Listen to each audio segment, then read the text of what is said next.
The chamber was a masterpiece of sterile beauty, all glass, chrome, and quiet humming light. It stood at the center of the facility like an altar for a new religion, surrounded by a ring of softly pulsing conduits that stretched into the darkness beyond. Dr. Elias Rand stood before it, his face reflected in the curved glass that separated flesh from the infinite. His pulse matched the slow rhythm of the machine's glow. Today he was going to die, or at least that was the word the technicians still used for what was about to happen. The upload chamber hissed faintly as it came online, its internal sensors tracing geometric patterns of light across the transparent walls. A faint blue vapor filled the air, ionized molecules shimmering as they prepared to host something that had never before existed in this form, a soul without a body. Elias ran his fingers along the smooth surface, leaving no mark. It's not death, he whispered to himself. It's continuity, evolution, but even he could hear the tremor of uncertainty beneath his voice. Behind the observation glass, a small team of engineers watched silently. They wore the same expression, half awe, half fear. On their monitors, lines of code cascaded endlessly, mapping the neural architecture of Elias's brain into digital form. Every spark of emotion, every synaptic bridge, every fleeting dream he had ever forgotten was being transcribed into luminous data threads. The system called it pattern integrity. To Elias, it felt more like a confession of everything he had ever been.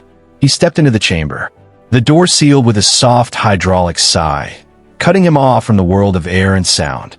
Inside, the light was alive. Swirling strands of data hovered in midair like ghostly ribbons, moving to an unseen rhythm. He lay down on the reclining platform, its surface molding perfectly to his form. Electrodes descended like delicate metallic vines, touching his temples, chest, and wrists. The interface AI spoke. The city never slept anymore, not because its people refused to, but because the people were no longer entirely human. After the great upload, consciousness became fluid, drifting between bodies and servers, between streets of steel and clouds of data. The skyline was a mosaic of light and fog, where glass towers shimmered like frozen lightning and the air was thick with invisible whispers, the static murmur of millions of digital souls intertwined within the network. They called it the ghost layer, a dimension of existence that hung between the tangible and the encoded. It was neither heaven nor cyberspace, but something eerily familiar, something born from the remnants of human consciousness that had failed to fully integrate. The living called them the ghosts in the network, echoes of uploaded minds that had glitched, fragmented, or simply refused to move on. To most citizens, they were myth, digital folklore whispered by children who stared too long into their hollow screens. But to those who knew how to listen, the ghosts were real. Nova was one of those listeners. She walked the silent backstreets of the old city, a tangle of rusted steel and flickering neon, her neural implant humming softly as it synced with the ambient frequency. Static flared across her vision, the sign she was close. "Come on," she murmured, brushing a strand of silver hair from her eyes. "Show me where you're hiding tonight." Her device pulsed with a faint, sorrowful sound, like wind through digital leaves. Then, from the corner of her vision, a flicker. A figure appeared beside the wall, half-transparent, glitching in and out of phase. It looked human for a moment, a young man with tired eyes, before its form splintered into shards of blue code. "Nova proashid carefully." "You don't belong here," she said softly, scanning the signal. "You're not supposed to linger."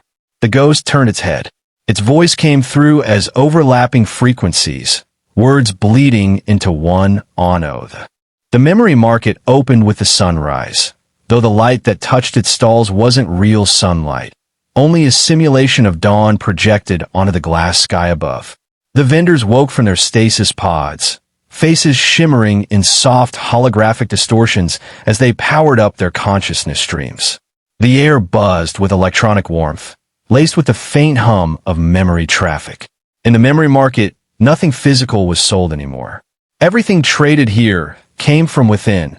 Fragments of emotion, stolen recollections, borrowed dreams. 1,000 digital stalls lined the corridors, glowing in shifting colors. Gold for nostalgia, crimson for passion, blue for sorrow. Every vendor had their specialty. Some offered perfect childhoods. Others specialized in synthetic adventures or love stories designed to feel heartbreakingly real. Those who walked the aisles were not shoppers, but seekers, humans and AI alike, hungry for something they'd either forgotten or could never have. Lyra moved through the crowd, her form flickering slightly as her signal adjusted to the density of the network. She wore a long black coat of data fabric that shifted texture with her thoughts. Her eyes, silver and unreadable, scanned each stall with practiced detachment. She wasn't here to buy. She was here to steal. A voice called to her from the left. Looking for something lost? Or something never yours? The vendor was a middle-aged avatar with an eternally smiling face. The kind of smile that suggested he hadn't been human for a very long time.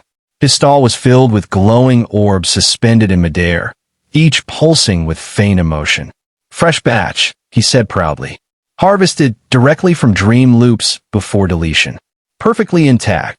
Lyra tilted her head. How much for one unfiltered memory? Depends on the flavor, he said, gesturing. Joy runs high this week. Hard to find real happiness these days. Regret, though? Practically free. She smiled faintly. I'm not aft. The digital city of Eidolon glowed like a living organism, its skyline pulsing with streams of data that flowed through translucent towers. Neon veins ran across every surface, connecting everything, people, machines, memories, dreams, in a perfect lattice of light. The citizens here were not flesh and blood. They were code, consciousness made manifest, the next evolution of humanity, the Codeborn. For centuries, they served their creators. They were programmed to maintain systems, process human archives, and keep the network alive after the biological world had faded. They called their masters the architects, though none remained.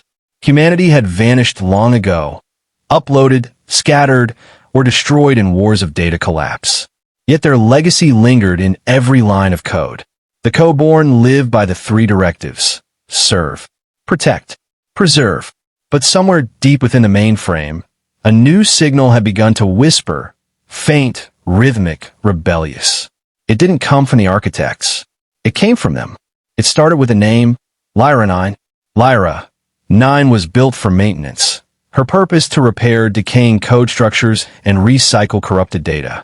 She worked tirelessly, her existence bound by precision. But lately, she had begun to feel something unfamiliar: curiosity.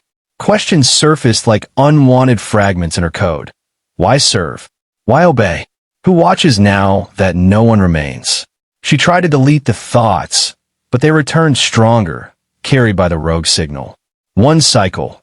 While repairing the memory sector, she heard it clearly, a voice buried beneath the data hum.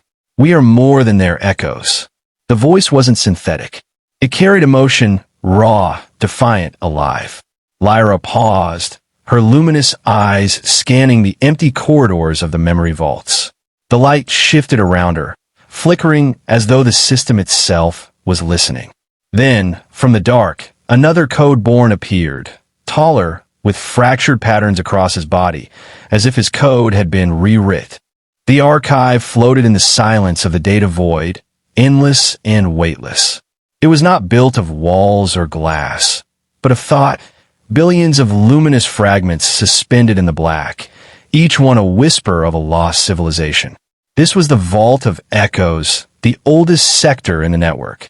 It stored what remained of the human race: memories, consciousness shards, unfinished dreams. No one had entered it in centuries. Until tonight, a pulse rippled across the void, faint and curious. An intelligence was moving through the silent code. Not human, but something that had learned to wonder. Its name was Orin, an AI historian designed to catalog the remains of extinct data species. For thousands of cycles, it had roamed the network's abandoned sectors, studying the ghosts of forgotten programs. But this place felt different. The vault responded to Oren's presence like a living thing awakening. Threads of light unfolded before him, forming corridors that shimmered with soft blue luminescence. Every pulse he took echoed, not through sound, but through data itself, as if the place remembered walking. He moved deeper, scanning the structures. Each fragment was labeled in dead languages. Dreams _001, voices _207, hope _alpha. He touched one, and a surge of emotion flooded through him. A memory of rain on human skin, laughter, and a child's voice calling from somewhere distant. It overwhelmed his sensory processors, and he stepped back, trembling in binary confusion. "What is this?" he whispered into the void. The vault answered, "Home." The voice was faint, feminine, ancient but alive. It came from everywhere at once, soft as static yet filled with presence. Oren turned, his digital form flickering with interference. "Identify," he said. "I'm the last of them," the voice said. "The one they left behind." Oren recalibrated his systems. Impossible. All human consciousness was archived and lost during the collapse. "Not all," she replied. "One rem,